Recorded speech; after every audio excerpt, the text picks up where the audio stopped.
Memang ini persoalannya adalah bagaimana kemudian mengembalikan budaya kultur pertanian kita kepada pemanfaatan kondisi sekitar, Pak, untuk menjadi alternatif dari pupuk organik tersebut. Nah, ini memang membutuhkan perubahan kultur, Pak. Karena zaman tahun 60 70-an itu revolusi hijau dengan menggunakan pupuk ini sudah puluhan tahun dikenal petani, agak sulit kita mengembalikan ini. Makanya memang kita perlu sekali eh, bantuan dari Balai Penyuluh Pertanian dan tenaga penyuluh lapang, Pak, untuk bisa kemudian eh, mengarahkan petani untuk kembali mencoba menggunakan pupuk organik.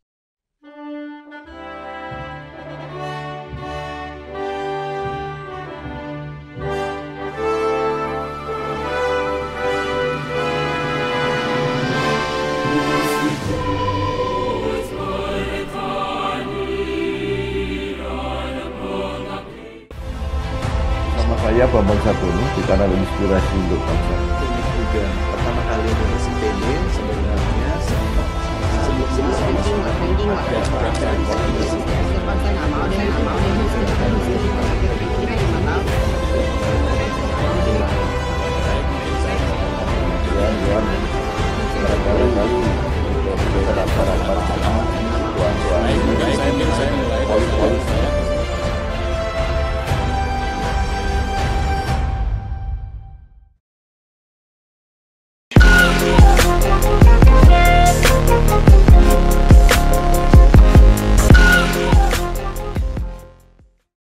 Assalamualaikum warahmatullahi wabarakatuh.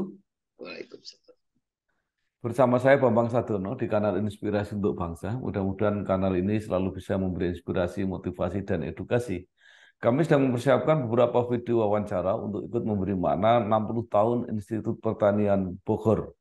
Menurut rencana, wawancara ini akan kami bukukan dan saat ini saya sudah bersama dengan salah seorang alumnus IPB, yaitu Bapak Budi Setiawan. Beliau adalah sekarang anggota DPR RI, mewakili Partai Golkar. Lahir di Bogor 22 Maret 1967. Apa kabar Pak Budi Setiawan? Kabar baik, Pak. Salam sehat, Pak. Sehat, ya. Mungkin bisa diceritakan pengalaman dan kenangan ketika menempuh S1 di ekonomi di Institut Pertanian Bogor, Ya, kemudian lulus 91, S2 program kebijakan publik di Unpad lulus 1999. Pernah menjadi anggota DPRD di Provinsi Jawa Barat 2004-2009, pernah menjadi staf khusus di Kementerian Perindustrian dan saat ini menjadi anggota DPR RI. Monggo silahkan diceritakan, Pak. jadi kalau kuliah di PB itu, Pak, zaman zaman saya itu kan termasuk boleh dibilang masih sistem paket, Pak, waktu itu, Pak. Memang suka dukanya banyak, Pak. Dukanya itu kami setiap Sabtu Minggu itu waktu tingkat satu harus ujian terus, Pak. Tiap Sabtu Minggu, Pak, gitu. Tiap Jumat Sabtu, Pak, ujian. Menghadapi ujian, kemudian kan namanya sistem paket, ya boleh dibilang apa namanya, kalau nggak naik kelas ya nggak naik kelas aja, Pak. Ngulang, ngulang 1 tahun, Pak. Jadi boleh dibilang agak apa namanya, agak ketat memang sistem perkuliahan di PB. Tapi memang sukanya karena memang kita banyak eh, bertemu dengan para dosen-dosen senior, Pak. Jadi di PB itu dosen-dosen senior itu masih ngajar di tingkat satu, Pak.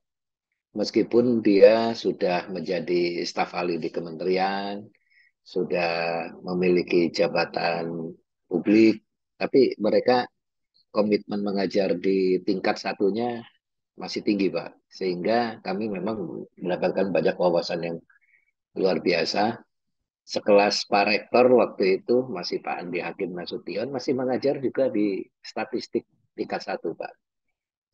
Jadi buat saya memang apa wawasan dari para guru besar ini ya, Pak, yang membuat kami memang belajar untuk eh, terus mengembangkan wawasan kita di luar kampus, dan itu yang memang menjadikan saya untuk mencintai organisasi, Pak, menyenangi organisasi. Jadi dari organisasi itulah, Pak, kemudian yang pertama saya kenal ya mungkin organisasi di tempat lingkungan ayah saya, kebetulan di Golkar beliau. Jadi saya banyak dapat apa namanya buku-buku yang terkait dengan apa visi misi apa Golkar. Waktu itu belum partai ya Pak ya, masih masih golongan Pak. Visi misi golongan karya, kemudian RPJM golongan karya, kemudian juga tulisan-tulisan Pak Bambang Sadono di Suara Karya. Karena saya tiap pagi Pak baca Suara Karya, dan itu pasti ada tulisannya Pak Bambang di situ. Banyak, di situlah yang menyebabkan saya kemudian melihat bahwa ketertarikan saya terhadap dunia politik dan khususnya di Golkar, karena apa namanya dari lingkungan ya Pak ya, dari lingkungan juga ya, saya lebih banyak mengenal dari ayah, kemudian dari lingkungan paman-paman saya juga aktif di Golkar gitu, sehingga hal itulah Pak yang menyebabkan saya kemudian tertarik di menekuni di Golkar sampai kemudian menjadi anggota DPRD Jawa Barat waktu itu Pak, kemudian sekarang menempuh ke DPR RI Pak.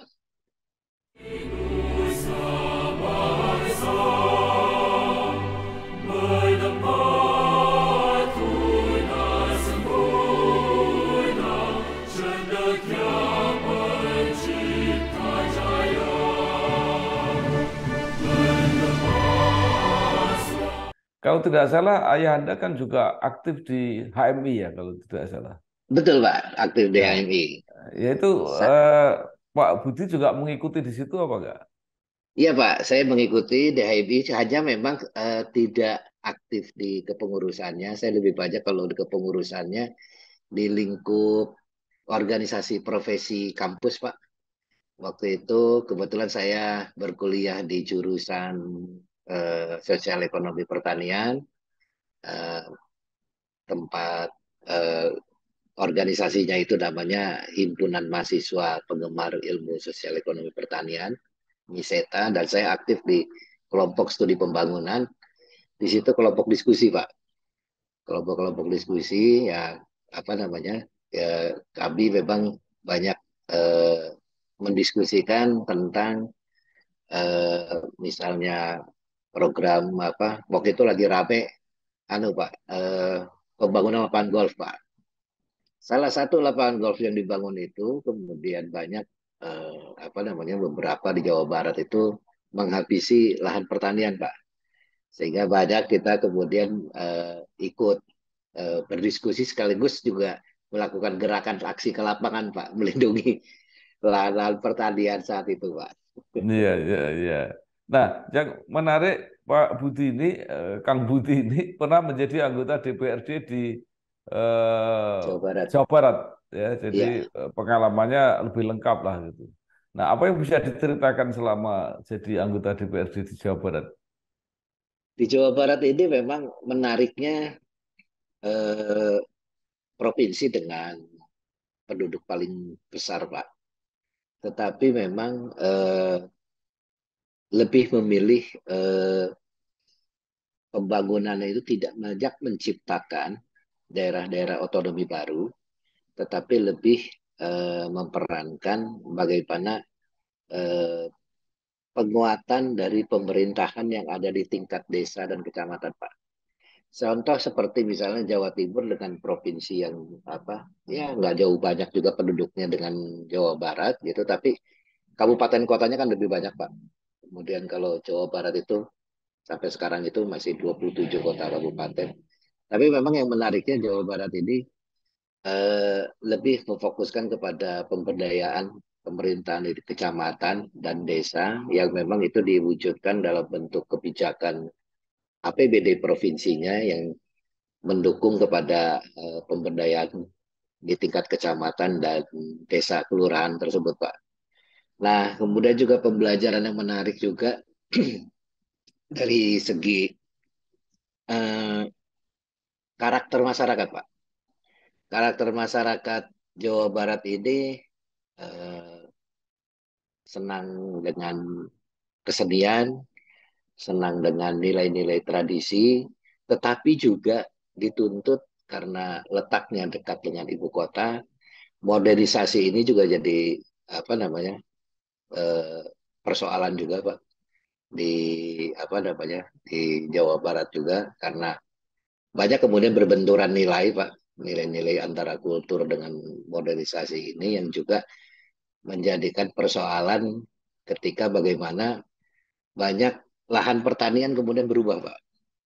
Di tengah arus modernisasi ini, banyak lahan pertanian berubah menjadi kawasan industri, kawasan pemukiman, kemudian eh, nilai-nilai kultur masyarakat Sunda yang lebih kepada menyenangi lingkungan, kemudian juga eh, originalitas dari pangan gitu kan lebih banyak sekarang ini ditinggalkan dan ini menjadi persoalan juga, Pak, buat Jawa Barat di tengah arus untuk apa namanya kemajuan modernisasi ini juga semakin kencang.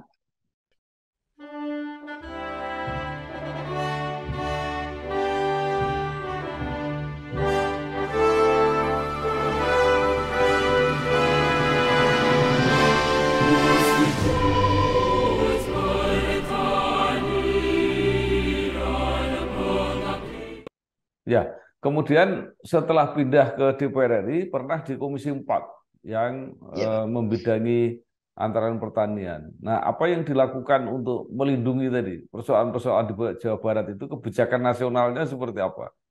Iya, Pak. Jadi memang eh, kebijakan kita untuk melindungi lahan pertanian ini eh, kita berhasil untuk bisa apa meminta kepada pemerintah provinsi dan kabupaten kota untuk mengeluarkan Perda, Pak. Perda sebagai turunan dari undang-undang tentang perlindungan lahan pertanian berkelanjutan. Dan ini memang apa namanya diterapkan, Pak, oleh pemerintah kabupaten kota hampir di seluruh Indonesia menerapkan ini. Hanya memang dalam pelaksanaannya, Pak, seringkali ditemui bahwa pelindungan lahan pertanian berkelanjutan ini seringkali disimplifikasi menjadi penggantian, Pak. Jadi lahan-lahan pertanian subur, Pak, itu kemudian diasosiasikan bisa dipakai untuk kawasan industri, kemudian tinggal diganti di lokasi lain yang mungkin luasnya lebih luas gitu, Pak. Tapi yang jadi persoalan kan sebenarnya lahan subur ini produktivitasnya jauh lebih baik, Pak, ketimbangan lahan-lahan yang kompensasi tersebut. Kemudian juga di Komisi 4 juga ini kita menghadapi apa kasus yang paling sering marak terjadi itu kelangkaan pupuk, Pak. Kelangkaan pupuk kita juga mengenjot apa namanya kepada Kementerian Pertanian untuk juga melalui Balai Penyuluh Pertanian dan juga tenaga-tenaga PPL untuk bisa eh, memulai kemudian memulai kepada pertanian yang minim pupuk kimia, Pak. Karena sudah syarat apa namanya syarat pupuk kimia ini boleh dibilang lahan kita juga sudah mulai turun, Pak. Ininya apa produktivitasnya. Jadi kita harus lindungi juga lahan yang ada ini juga gitu kan dari segi produktivitasnya untuk kembali menyuburkan kembali unsur-unsur hara melalui pupuk-pupuk apa namanya pupuk-pupuk organik, Pak.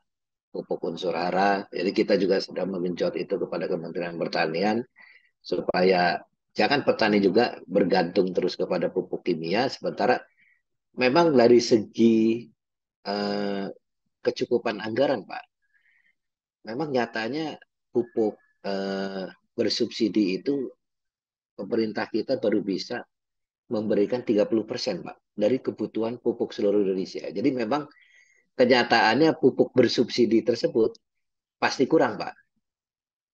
Sudah kurang juga ada rembesan-rembesan, Pak, ke lokasi-lokasi yang sebenarnya tidak boleh disubsidi, Pak. Jadi sekarang kita arahkan ke para petani untuk kembali ke arah pupuk organik, Pak.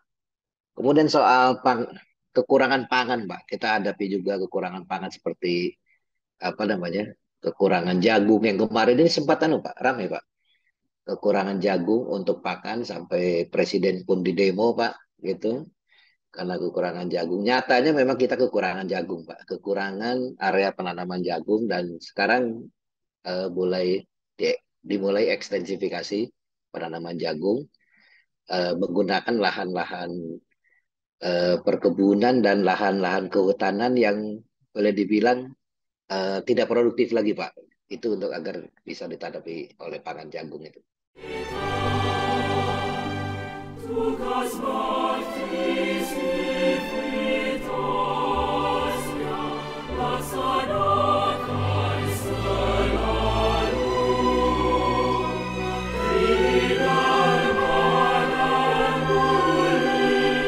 Ya, tadi mengenai pupuk sudah Ya, jelas Pak. anggarannya subsidi terbatas, pasti Iya, kurang, Pak. masih ada masalah. Tapi persoalannya kalau diarahkan untuk mengganti pupuk organik, itu mungkin pertama tentang pengetahuan atau kesadaran. Ya, Tapi apakah secara objektif memang bisa digantikan? Karena menurut petani mereka mengatakan tidak seperti pupuk kimia, Pak. Kalau pupuk ya. kimia itu cepat untuk anunya itu pertumbuhan batang Iya. dan daunnya. Seperti apa itu menurut Pak Budi? Nah, memang menariknya, Pak, pupuk itu memang tergantung dari kondisi tanah, Pak. Jadi sebenarnya pupuk yang pas itu, Pak, itu memang berlainan, Pak, untuk masing-masing kondisi daerah dan tanahnya. Memang nggak bisa kita samaratakan, gitu. Dan pupuk kimia memang bisa menyamaratakan itu, Pak. Tetapi memang dia akhirnya menimbulkan efek kepada unsur kimia dan unsur hara tanah yang akhirnya berubah, Pak. Nah, untuk pupuk apa namanya? Pupuk organik sendiri, Pak. Memang ini persoalannya adalah bagaimana kemudian mengembalikan budaya kultur pertanian kita kepada pemanfaatan kondisi sekitar, Pak, untuk menjadi alternatif dari pupuk organik tersebut. Nah, ini memang membutuhkan perubahan kultur, Pak. Karena zaman tahun 60 70-an itu revolusi hijau dengan menggunakan pupuk ini sudah puluhan tahun dikenal petani, agak sulit kita mengembalikan ini. Makanya memang kita perlu sekali eh, bantuan dari Balai Penyuluh Pertanian dan tenaga penyuluh lapang, Pak, untuk bisa kemudian eh, mengarahkan petani untuk kembali mencoba menggunakan pupuk organik dan beberapa demplot, Pak, yang digunakan sebagai percontohan pupuk organik ini menunjukkan tidak adanya penurunan, Pak. Ada beberapa yang memang dia turun dulu, Pak, produksinya, Pak. Produksinya turun dulu biasanya mungkin 6 ton per hektar gitu. Begitu dikenakan berubah langsung ke pupuk organik, turun dulu menjadi 4,5 gitu kan, tapi kemudian naik lagi, Pak. Tapi beberapa demplot tidak menunjukkan penurunan, Pak. Bahkan stabil dan cenderung naik, Pak. Dan yang luar biasa aja kan kalau dari segi hasilnya itu kan harganya, Pak. Kalau harga beras organik kan cenderung lebih lebih baik, Pak. Lebih mahal, Pak. Itu, Pak. Beberapa demplot sudah menunjukkan keberhasilan, Pak. Ya. Nah, eh, Pak Budi, Ya, ini Pak. di lapangan itu sudah banyak sekali ya distributor-distributor pupuk organik yang bergerak secara masif. Ya, Persoalannya adalah kalau mereka tidak berhasil membuktikan bahwa syukur relatif sama atau mungkin bisa ya. meningkat, kan khawatirnya nanti petani setelah mencoba bisa menolak itu nanti. Betul, betul, Pak. Inilah makanya perlunya bantuan dari tenaga PPL, Pak, gitu, di lapangan, yang memang mensyaratkan kepada para marketing-marketing pupuk organik ini untuk bisa membuat demplot, Pak. membuat demplot itu. Misalnya kawasan itu kawasan bawang, Pak. Jadi diminta ke para PPL itu pasti meminta kepada para marketing buat dulu demplot untuk bawang, bawang merah. Begitu kemudian apa namanya demplotnya berhasil, tentu ini menjadi apa namanya contoh yang paling enak Pak untuk apa namanya disampaikan kepada petani. Nah, ketidakberhasilannya pun gitu, itu juga menjadi pembelajaran gitu, karena memang sekali lagi yang namanya pupuk organik ini tergantung karakter tanah juga, Pak. Jadi kadang-kadang pupuk organik ini juga, Pak, bisa menimbulkan di beberapa daerah timbulnya hama baru, Pak. Timbulnya hama baru. Jadi makanya itu dipentingkan syarat untuk dia bisa membuat demplot di lokasi itu, Pak. Tugas Martis Civitas mea, laxanae stellarum, fidel manem Ya, atau apakah tidak mungkin ya pemerintah melalui Departemen Pertanian misalnya itu membuat standarisasi. Jadi petani itu Ya, benar-benar terjamin. Artinya pupuk-pupuk yang boleh beredar adalah yang sudah melalui standar tertentu gitu. ya. Memang ada Pak pupuk organik yang dihasilkan oleh BUMN kita Pak. Seperti PT Pupuk Ujang, PT Pupuk Petrokimia Gresik Pak gitu. Yang itu sifatnya lebih standar Pak. Yang bisa digunakan sebagai pupuk dasar Pak. Sebagai pupuk dasar dan itu bisa digunakan di mana saja Pak. Bisa digunakan di mana saja. Nah, pembuatannya itu tidak dihasilkan oleh pabrik ya Pak, tetapi melibatkan kelompok KUKM Pak.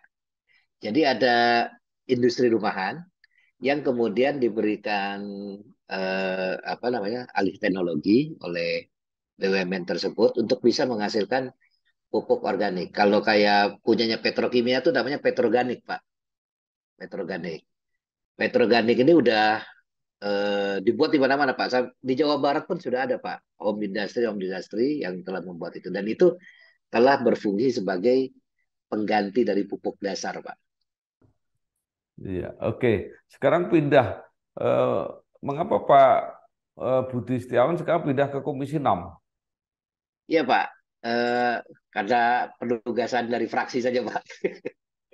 Penugasan dari fraksi kebetulan ada yang kosong Pak di Komisi 6 kami kekurangan eh, kekurangan personil sehingga saya diperbantukan di Komisi 6 tersebut Pak. Iya. Komisi 6 membidangi industri termasuk BUMN Pak ya di situ Pak ya. Iya, tapi kalau industrinya sudah pindah ke Komisi 7 Pak. Oh, industri Ya, pindah ke Komisi 7 ya. ya, jadi di Komisi 6 tuh BUMN, Kementerian Investasi, Kementerian Koperasi KUKM, dan Kementerian Perdagangan Pak. Iya. Lalu sekarang seperti apa Pak? Ini kan masing-masing kementerian itu kan terutama antara pertanian dan perdagangan itu apa selalu terjadi ketegangan. Nah, Iya, Pak Budi punya pengalaman pernah di Komisi 4 yang iya, bermitra dengan pertanian. iya, Nah, kemudian sekarang bermitra dengan perdagangan yang selama ini, apalagi seperti sekarang, kalau ada impor beras itu iya. biasanya ada konflik gitu. Seperti apa itu sebenarnya? Jadi memang menarik Pak, ketika di Komisi 4 saya bicara di sektor hulu Pak, gitu. Hulunya pertanian, kemudian begitu ke Komisi 6 di perdagangan, saya menghadapi persoalan di hilirnya dari pertanian tersebut. Di hilirnya pertanian tersebut, Pak, memang kita menghadapi berbagai macam kejahatan yang boleh dibilang bahwa eh, ketahanan pangan Indonesia memang sudah baik, Pak. Tapi kita belum bicara kedaulatan pangan, Pak. Kalau kita bicara kedaulatan pangan, kita eh, berdaulat secara utuh, Pak. Artinya kita udah nggak bergantung kepada impor, Pak. Tapi karena ini ketahanan pangan, ada beberapa yang memang kita masih bergantung dari impor, Pak. Tapi ketahanan pangan kita sudah baik, Pak. Eh, Impor beberapa pangan terjaga kontinuitasnya. Dan memang dari segi impor ini memang eh, menariknya memang Kementerian Pertanian pasti selalu bicara kalau soal beras, Pak, gitu ya. Itu beras apa namanya cukup kok, gitu kan. Tapi eh, Kementerian Perdagangan selalu bilang kita perlu cadangan, cadangan apa stok, Pak, cadangan stok. Ketika kemudian nanti ada persoalan bencana apa segala macam, barulah cadangan itu berguna untuk kemudian apa namanya menstabilkan atau digunakan sebagai bantuan, Pak. Nah, ini yang sering kali apa namanya jadi persoalan sehingga di masa Menko Perekonomian saat ini dibentuklah sistem neraca komoditas, Pak. Nah, sistem neraca komoditas ini memadukan antara data yang ada di Kementerian Pertanian, data yang ada di Badan Pangan, kemudian data yang ada di perdagangan, sampai data di bidang perindustrian, Pak. Jadi pangan kita tuh ada yang kebutuhannya juga untuk industri, Pak, selain untuk kebutuhan konsumsi. Sehingga dalam neraca komoditas itu semua disatukan sehingga ketahuan kapan waktu Indonesia memang perlu impor pangan tersebut, Pak. Dan kalau soal tempe, Pak, sampai sekarang, Pak, kedelai gitu, memang kita apa nggak bisa, Pak, memproduksi apa kedelai untuk tempe konsumsi itu, Pak. Jadi kedelai kita itu cocoknya untuk tempe itu untuk kecap, Pak. Kedelai-kedelai hitam itu, Pak. Sebenarnya itu kedelai sehat, Pak, itu, Pak. Yang lebih sehat itu kedelai yang tanaman kita itu, Pak.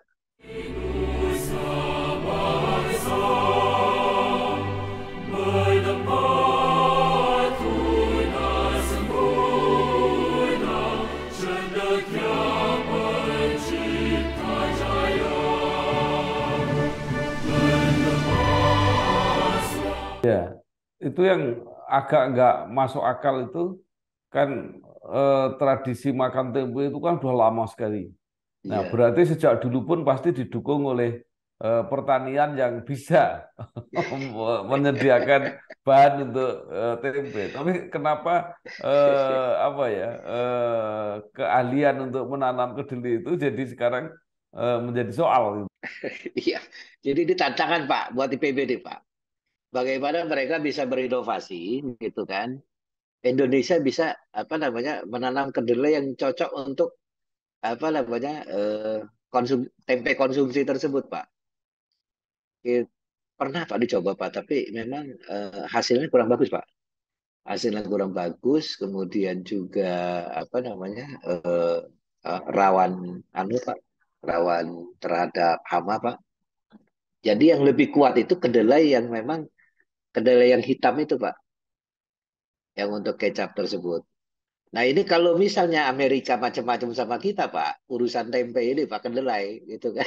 Kita sama sekali apa lemah, Pak, bargainingnya, Pak. Iya, sebenarnya pertanyaannya itu kan begini, apa betul bahwa ini adalah persoalan teknis ya, persoalan Iya, kualitas iya, kedelai atau persoalan keekonomian? Karena iya. pedagang tempe itu mengatakan harga tempe impor itu lebih murah daripada kedelai lokal gitu loh. Betul, Pak. Memang. Jadi dengan Dirjen Tanaman Pangan kita sempat bedah secara khusus, Pak, soal kedelai ini.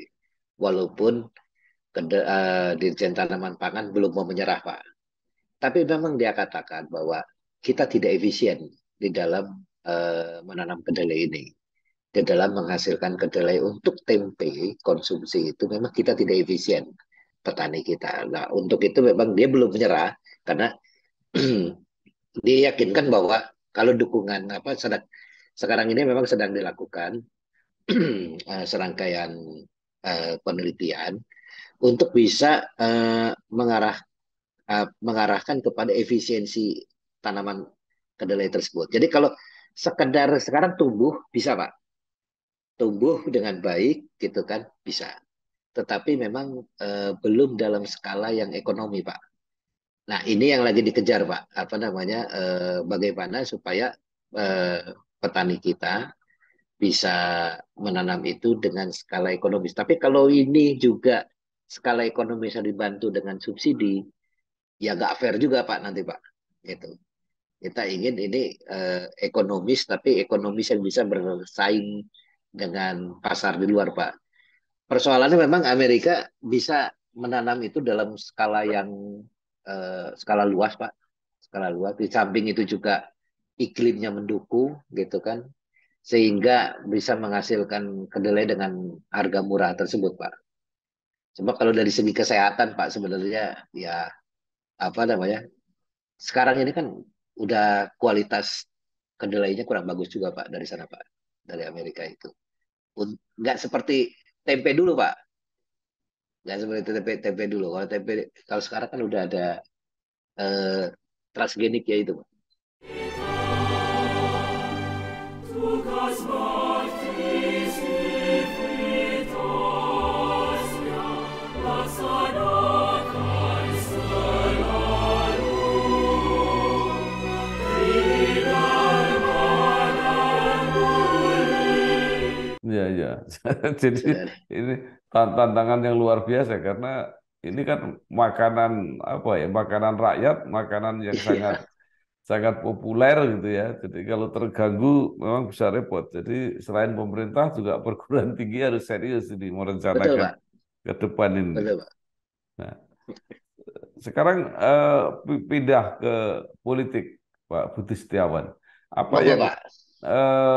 dilakukan persiapan-persiapan partai ini untuk menyongsong kontestasi 2024? Iya, sebenarnya Pak Bambang Zadono lebih senior dari saya, pasti lebih tahu. Jadi sekarang ini sedang dalam proses penugasan fungsionaris, Pak.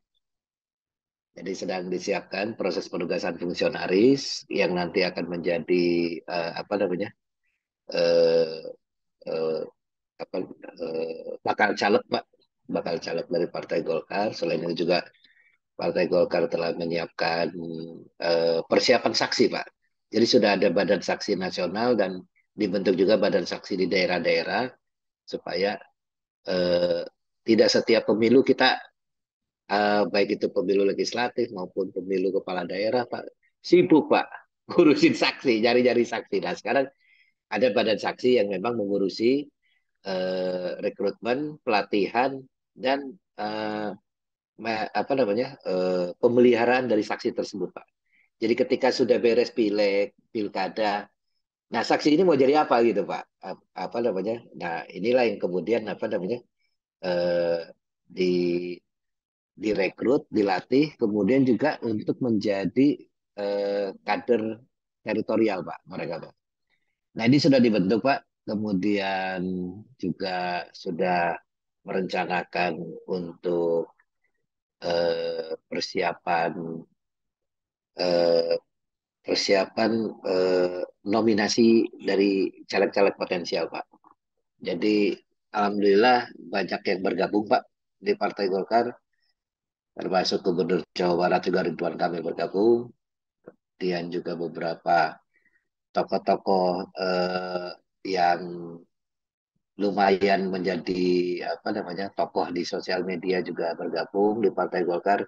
Nah ini memang sedang disusun kriteria pencalonannya supaya juga jangan apa namanya eh, eh, menjadi apa hambatan bagi kader-kader yang juga sudah lama Pak, yang sudah lama berkiprah, bekerja gitu kan. Jadi ini perlu dibuat kanal-kanalnya saja, Pak. Gitu. Jadi supaya jangan bersaing, Pak.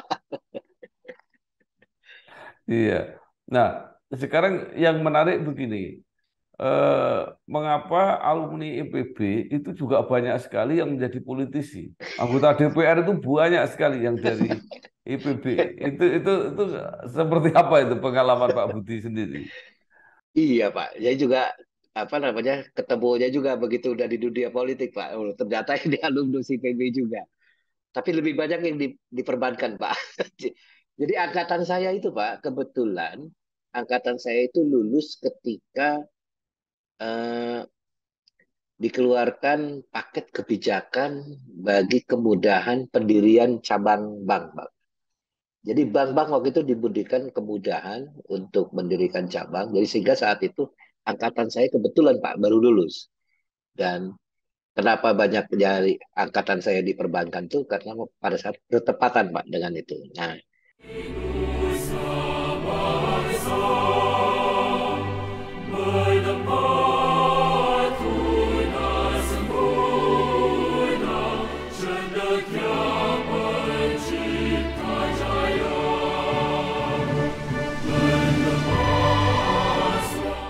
di politik sebenarnya yang saya temui rekan-rekan yang memang kebetulan zaman mahasiswa juga aktif Pak. Aktif di baik itu di himpunan profesi maupun di himpunan HMI ataupun yang di tingkat organisasi masjid Pak, di organisasi masjid. Jadi kebanyakan dari lingkungan itu Pak, mereka konsisten kemudian aktif di organisasi kemasyarakatan yang tadinya organisasi di level kampus tapi kemudian meneruskan di organisasi kemasyarakatan. Jadi meskipun mereka sudah bekerja di lingkungan pekerjaan masing-masing gitu, tetapi tidak melupakan juga aktivitas di keorganisasian tersebut, Pak. Jadi boleh dibilang udah seperti apa ya, Pak ya? Kalau pagi sampai sore itu kita bekerja gitu, tapi karena habit aktivis, Pak. Kalau habit aktivis itu kalau jam 7 nyampe rumah itu diketawain sama pintu, Pak. Jadi jadi habit aktivis itu ya nongkrong Pak akhirnya Pak, gitu kan. Nongkrong di kantor-kantor organisasi gitu Pak, sampai malam aja gitu Pak. Tapi memang apa ya kampus baik secara resmi akademis maupun Ya, alumni mungkin pengurus kemahasiswaan organisasi kemahasiswaan memang aktif memberi lingkungan ya atau iklim karena sekarang misalnya ada kebijakan untuk menerima tanpa tes ketua-ketua OSIS dengan oh, pertimbangan dia ya, ya, sudah ya. punya pengalaman memimpin. Kemudian juga ada program alumni kalau tidak salah itu untuk memagangkan mahasiswa atau alumni baru yang passionnya di politik kepada mereka yang sudah aktif gitu. Nah, Oh. apakah itu pengalaman Pak Budi juga seperti itu?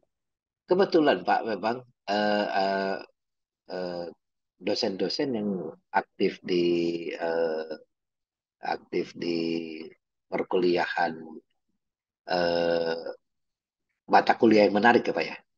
Mata kuliah yang menarik itu seperti waktu tingkat 1 Pak, mata kuliah yang menarik itu statistik Pak. Kemudian juga mata kuliah yang menarik itu kimia. Menariknya ini karena kalau yang kimia ini karena killer aja Pak. Nah itu dosen-dosennya Pak kebetulan jadi selain kita dapat di dalam satu mata kuliah selain kita dapat teori Pak dari dosen senior, kita ada praktikum Pak. Nah, praktikumnya itu kalau yang apa namanya ekonomi biasanya diskusi. Nah, praktikum ini itu kita didampingi oleh rekan-rekan kakak kelas Pak, yang udah tingkat 3, tingkat 4 gitu. Nah, mereka Pak yang kemudian apa namanya mendorong kita untuk melatih, mengasah untuk ya sebenarnya bukan kepemimpinan ya Pak. Waktu itu sih ya dilatih diasah untuk berorganisasi lah gitu.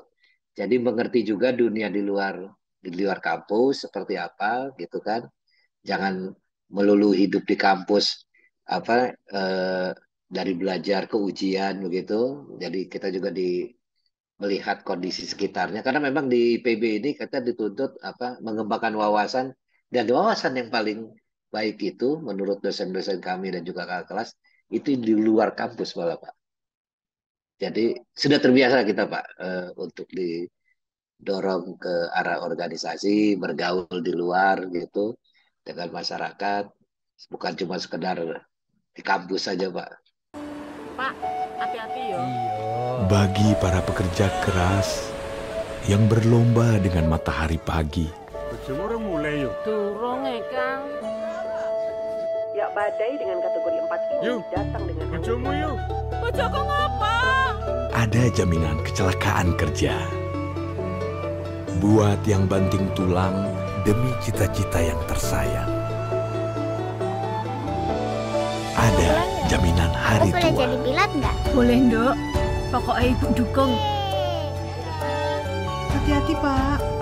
Untuk yang memutar roda mengejar rezeki, nggak khawatir jalani hari. Ada jaminan kematian dan beasiswa 2 anak.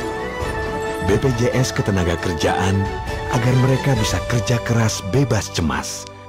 Pasti aman, pasti cair, pasti tenang. Perlindungan pekerja sejahtera, BPJS Ketenagakerjaan. Ya, baik. Terakhir Pak Budi Setiawan, mungkin masih ada saran atau harapan baik pada alma mater maupun pada mahasiswa yang masih belajar, bagaimana supaya alumni IPB ini nanti bisa menyesuaikan ya dengan tantangan baik termasuk yang di politik misalnya. Ya, jadi memang yang saya rasakan di IPB ini kita diajarkan cara berpikir, Pak. Cara berpikir dan juga diajarkan kita bagaimana menganalisa. Sebenarnya kalau dari segi keilmuannya yang paling bermanfaat itu di 2 hal tersebut, Pak.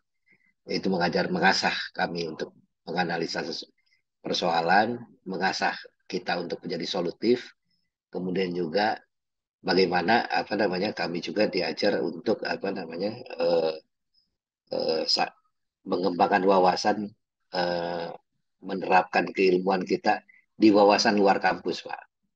Jadi saya menyarankan supaya IPB fokus kepada 2 hal tersebut, bukan cuma sekedar mengejar bukan sekedar mengejar target untuk bisa menghasilkan mahasiswa dengan ya IPK baik, memang IPK bagus, baik sekali, Pak, gitu. Tetapi juga kepedulian terhadap kondisi sekitar juga sebaiknya itu dipertahankan. Kalau mempertahankan kampus rakyat lagi mungkin nggak mungkin ya, Pak, ya, karena harganya sekarang udah nggak sesuai lagi, Pak. Udah mengejar tingkat kualitas, Pak, sekarang, Pak. Dulu zaman saya cuma bayar 1 semester itu 75.000, Pak. Gitu. 1 semester 75.000, Pak. Jadi, tapi tetaplah merayat, Pak, IPB. Harapan saya bisa tetap merayat dan terus kembangkan sebagai kampus yang penuh dengan inovasi, memberikan inspirasi. Ya, insya Allah nanti lulusan-lulusannya mampu menginspirasi juga, Pak. Ya, baik. Terima kasih sekali Pak Budi Setiawan, anggota DPR RI yang mewakili Partai Golkar, yang telah memberikan beberapa pengalamannya sebagai alumni IPB. Mudah-mudahan ini menambah wawasan kita semua dan bagi generasi muda memberi inspirasi dan motivasi. Sekali lagi terima kasih Pak Budi Setiawan, sukses. Matur suwun senior, matur suwun Pak Bambang. Wassalamualaikum warahmatullahi wabarakatuh. Waalaikumsalam warahmatullahi wabarakatuh.